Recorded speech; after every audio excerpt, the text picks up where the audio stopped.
بسم اللہ الرحمن الرحیم اللہم صلی علی سیدنا مولانا محمد وعلی آل سیدنا مولانا محمد وبارک وسلم صلاۃ و سلام علیک یا سیدی یا رسول اللہ صلی اللہ تعالیٰ علیہ وآلہ وسلم۔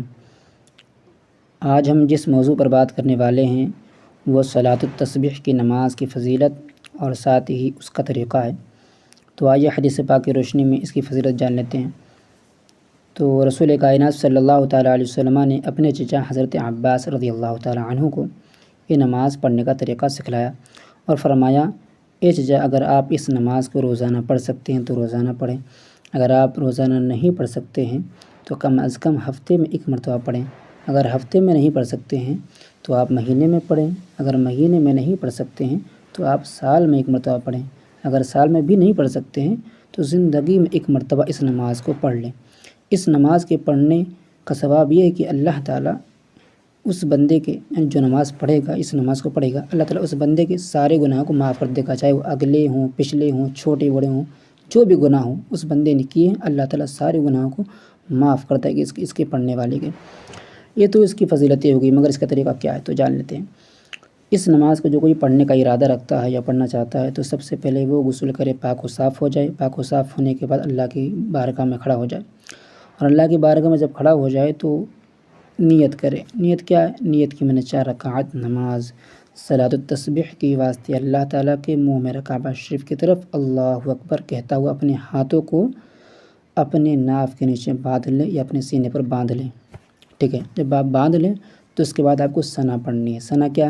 سبحانک اللہم وبحمدک وتبارک اسمک وتعالی جدک ولا الہ غیرک۔ جب آپ نے ثنا پڑھ لیا تو ثنا پڑھنے کے بعد آپ کو 15 مرتبہ تسبیح پڑھنی ہے۔ تسبیح کیا ہے؟ سبحان اللہ والحمد للہ ولا الہ الا اللہ واللہ اکبر، یہ تسبیح ہے۔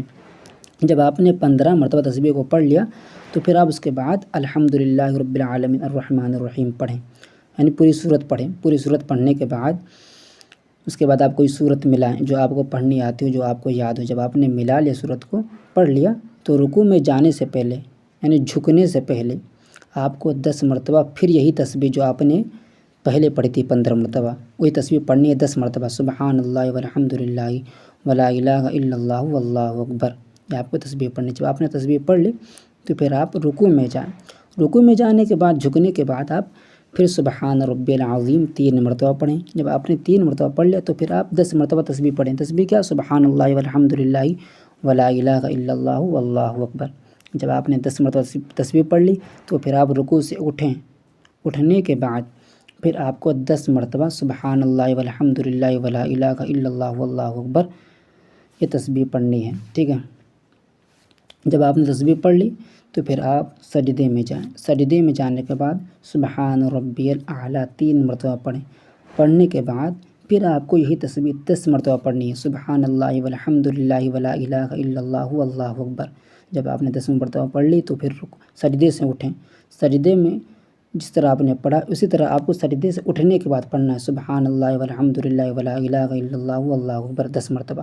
جب آپ نے دونوں سجدے کے درمیان پڑھ لیا 10 مرتبہ تو پھر اب دوسرے سجدے میں بھی آپ کو پڑھنا ہے، سبحان اللہ والحمد للہ ولا الہ الا اللہ واللہ اکبر۔